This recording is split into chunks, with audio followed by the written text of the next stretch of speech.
Hello, welcome to this event. Hi, everybody. Great to see you here. Today, we will have a presentation on sustainable innovation and EU regulation, paving the way forward. And just to give you a bit of an overview over the topics that we will cover in this very short session, we will just introduce ourselves and say a few words why we are doing this. We are going to give you a very quick overview of the online program that we have created together with some pretty amazing colleagues. And we are going to give you an overview over the very fresh EU regulation when it comes to sustainability reporting and try to figure out how we can connect to business strategy and innovation strategy. We are going to also give you a case on how to do this and some information of how to register in case you want to join our program and learn more. My name is Fernanda Tor and I'm the CEO of Next Agents. And I'm Evelina Lundqvist, and CEO of The Good Tribe. And without further ado, we want to give you an overview of this online program we've created. So what we have been seeing is that there's so much value in connecting sustainability to innovation to really drive transformation in organizations. And sometimes this message is not coming across. It's still seen a bit as a hassle, really. And we want to change that. So therefore, we got together and created this online program exactly on the intersection of innovation and sustainability. And this online program has 5 modules. It covers very diverse topics from AI and digitalization, future thinking and scenarios, branding, culture, to this session, legal requirements, innovation strategy, the ISO for innovation management and how to integrate it with sustainability, and just a bit of an overview over what's happening in this very complex and uncertain field. So these are 5 modules, and then each module has 10 sessions. These sessions have each one a task.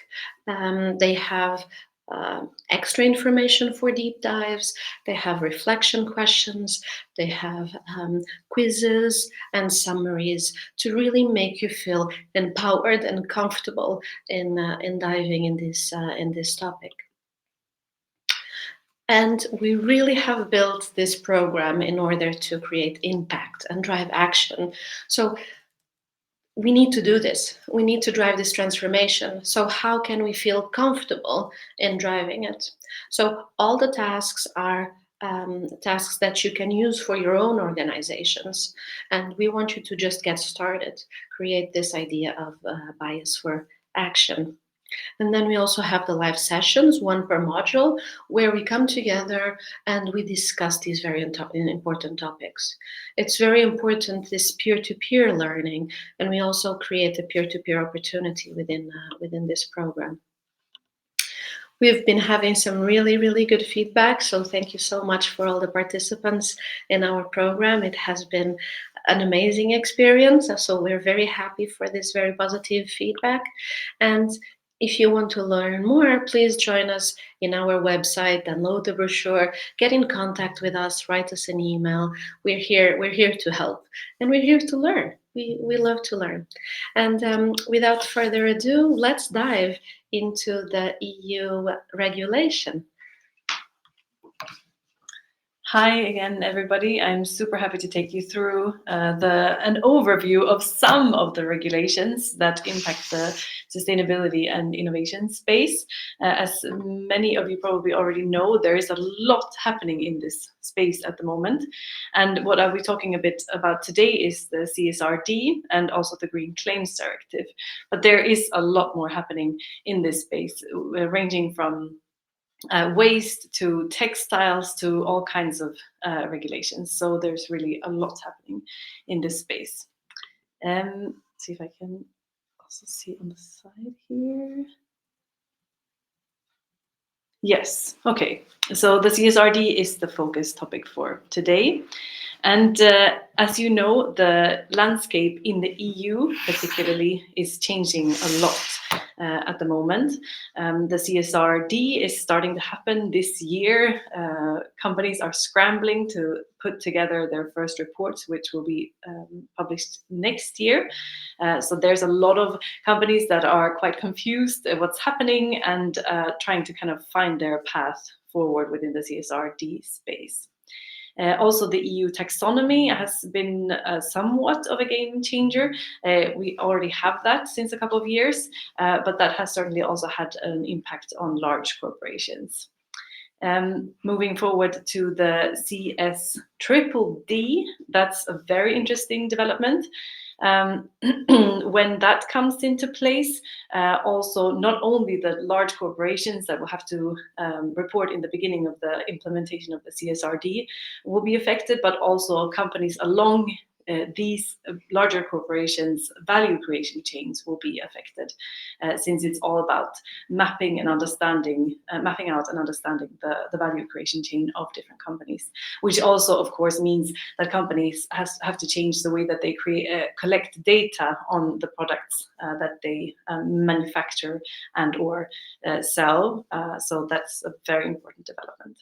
And then we have also the very new, fresh development with the Green Claims Directive. It was adopted in the EU just a couple of weeks ago, and is now we're awaiting during a 2-year period that the different EU member countries will implement this directive into their own national legislation. So we also need to kind of keep an eye on that it's actually happening the way that we want it to. And all of this is part of the EU Green Deal, which is a policy package that is kind of intended to reach climate neutrality by 2050. So this is also, especially now with the upcoming EU elections beginning of the summer, this is something that we really need to keep track of in the innovation space, in the sustainability space, that this is not watered down by any future kind of government constellations, that this is actually as strong as we want it to be. So a bit more in detail on the CSRD, what it actually means. It's definitely more important information for larger companies, 250 plus employees, 40 plus million euros in turnover, and plus 20 million in total assets, and of course all listed companies as well. So we're talking larger corporations in the beginning of implementing the CSRD, but this will also change, including more companies as we go along. What is also very interesting is that this actually means that 50,000 companies all across Europe have to report according to the CSRD within the coming years. And this corresponds to 75% of all the EU companies' turnover. So this is really a significant number. As I think I mentioned previously, this is the first year where companies have to start gathering data. It has not been implemented in all EU countries' laws yet, so this is also something we need to keep track of. There can be some minor variations of the law in the different countries. So yeah, next year we're going to have a lot of reading of the different company reports. So that's going to be very interesting. And down the line, more and more companies will be included on set years. But exactly how that regulation, what that will look like in practice, we don't know yet. So we need to keep an eye on that as well. Moving on to the Green Claims Directive, this is something that is incredibly important. I think all of you know what it's like as a private consumer to walk into a store and try to buy a packet of pasta or whatever it is that you're looking for. It's very difficult to know what is actually a product that I want to buy that has a minimal footprint. It's really, really difficult. And consumers all across the EU are very often being deceived by companies that want to portray themselves as greener than they actually are. So here are some stats that kind of was in the package leading up to adopting Green Claims Directive. So 53% of green claims by companies give vague, misleading, or unfounded information. That's half. So it's no wonder when you're standing trying to get your groceries that you have no idea what's going on. This is really, really tricky. And this is where the EU wants to come in and help. 40% of the claims have no supporting evidence, which is also rather shocking. This needs to be cleared up. Half of all the green labels offer weak or non-existent verification, which is also not a good thing at all, which is also makes it difficult in a B2B space, that you can you don't know as a business what other businesses should I be doing business with if I want to kind of stay on the safe side or within the planetary boundaries. And more the last figure, the 230, is also quite shocking. There are 250 sustainability labels and 100 green energy labels in the EU, so it contributes to a lot of confusion. But now, a couple of weeks ago, the Green Claims Directive was actually adopted by the EU, and it was an overwhelming number of people who voted for this law. So now the countries have a 2-year period to adopt it into national law, which I think many of us are looking forward to.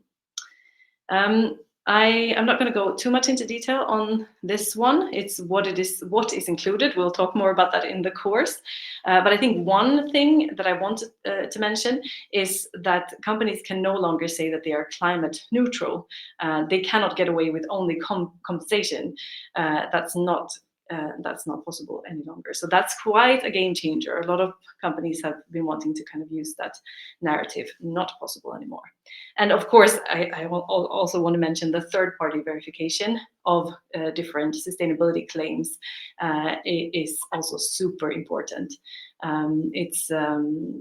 Yeah, I'm a huge fan of third-party verifications, because then you can have more certainty if you use the EU Eco-label, for example, or others. There are a bunch of really trustworthy ones that you as a consumer, or if it's business-to-business activities that you're running, that you can actually trust that it's the truth, what you're seeing and buying and reading. A short summary is that the landscape is currently changing, and as a company working with innovation, you need to take the regulation change into account. It needs to be part of your strategies.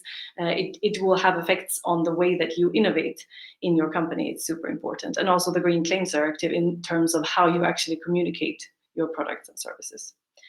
I think the main idea is that these regulations are going to help companies do the right thing and help consumers make it easier for them to make better choices. But it's also a worry that it's maybe too little, too late, and that it's not strict enough, that we need to take this even further. And there, companies that are spearheading innovation can also kind of push this agenda even further. That's a really, really good space for innovation. Yeah, thank you so much, and I'm going to hand over to Fernanda again. Thank you so much, Evelina. So moving forward, we also wanted, exactly like Evelina was pointing, okay, we really should integrate this with strategy, and we wanted to also say a few words about that, about the integration with strategy. So what we see is, what are the main reasons that businesses should invest when it comes to resilience? Well, there's the regulation as a pressure, fear, and strategy, and it makes sense that it's a strategy, the kind of the driving force for businesses to want to become more resilient.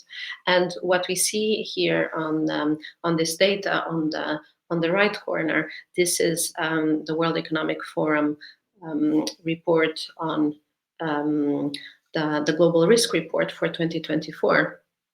This is not going to go away, and it's going to increasingly become more and more stormy and unstable.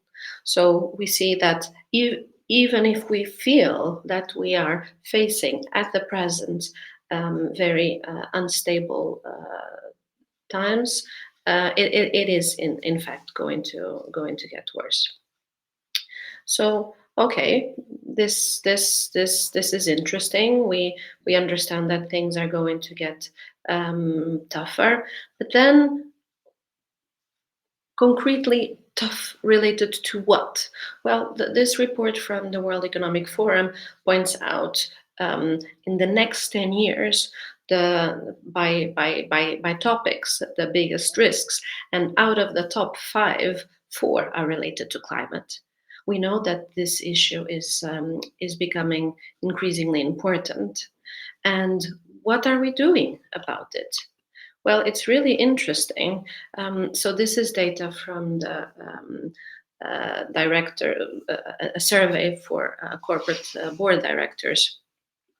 And it's very interesting that comparing 2022 to 2023, more directors feel that they are comfortable when it comes to ESG disclosures. You see this from 25 to 51%. But looking specifically about the integration from ESG in the business strategy, you see a decrease from 64% to 54%. That's minus 10%. So, okay, we are more comfortable with the disclosure, with the legal aspects, but we are not really implementing it and building it together with the business strategy. In fact, when we ask board directors if their boards are discussing climate change, the numbers in 2022 were 51, 2023 48, so a slight decrease, and still not around 50% are discussing ESG in the boards. Why we think that this is a challenge? Well, we think that this is a challenge because if we don't have the strategy in organizations, in businesses, being developed together, considering ESG sustainability, then we are not really preparing ourselves for transformation, are we? Then it's just about the reporting, the disclosure, and what we see on information coming from the European Commission on the survey to European businesses from 2023. We see exactly the same kind of numbers. We see that in the Nordic countries, where we are doing this live stream from, in the Nordic countries, sustainability is seen more as an opportunity, achieving almost the 50%. But the rest of Europe, and especially in the south of Europe, businesses don't really have that mindset yet. Again, be mindful that the best case scenario is still around 50%. So we have to do much more. We're a long way from home here. But why is this a problem? Well, businesses are missing out on really good opportunities, we believe. So this is research showing that nearly 70% of global companies actually reported higher than expected financial returns on climate initiatives. So you do something because it's right, and it's much better for business than you actually expected. And not only that, but also pace setters. So those businesses that have been driving these issues really captured significantly higher financial value. So not only you get a bigger return than you were expecting, showing that these opportunities are very good for business, but by being the first, by having this attitude, being the pace setter, then you really have even better returns. This is very interesting, and it feels like businesses, organizations in general, have not really gotten this message yet. It's understandable. Okay, there's a lot of regulation, like Evelina was presenting, so therefore it's understandable that you can get a bit overwhelmed. But let's give you a concrete example from a business that we think has really uh, did something good with this situation. So I wanted to just use Paptic as an example and say a few words about them. Super interesting scale up coming out of Finland. Um, Great people. It's amazing to work with them. And Paptic has a very interesting material, which is an alternative to plastic packaging. And basically, what they did is to innovate in a very old industry, which is the paper industry. They took paper and they kind of put it together with textile to create this. It's thin as paper, but very, very resistant and has very interesting touch properties. What happened with Baptic, and I have there the link to the very short YouTube video also from them, is so in France, there was a regulatory change to completely ban plastics and plastics for packaging of fruits and vegetables. Um, Great measure, but what do you do with it? There were just no alternatives in the market to package vegetables not using plastic. So you basically have that net that holds, for example, the onions, and then you need a little um, plastic tag to hold it. And if you lose the plastic tag, then you can't really pay for the product, right? So if you use this in paper, it would tear very easily. And you couldn't really use it in plastic. So therefore, consumers and businesses were left with a big problem. We have this way of packaging, but we can't just use it anymore. And Paptic really came in with a very interesting solution. And Paptic material runs on the same machine, so it was just changing the plastic for Paptic, and it was, as you can imagine, very, very good for Paptic business. But also, and this is the interesting thing about innovation, okay, you have a solution that works very well in a context, but you really open for new markets. So what Paptic did next is that they partner up with Pukitila, so the brand that you see there for onions, and they created a completely new package for these onions. And very interestingly, Paptic as a material is more breathable, so therefore it actually allows the onions in this case to be maintained fresh for longer periods of time. And they won together a World Packaging award on this package. A very traditional industry that can get disrupted if you use the regulation as a trigger together with innovation to create new solutions.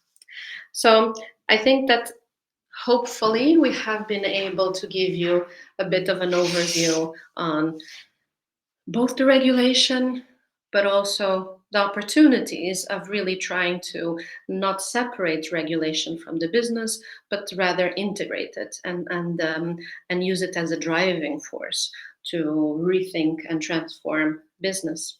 So, if you want to learn more, which we hope you do, please register to our program. Keep in contact with us, and this today was just an overview over some of the topics that we present on module 2.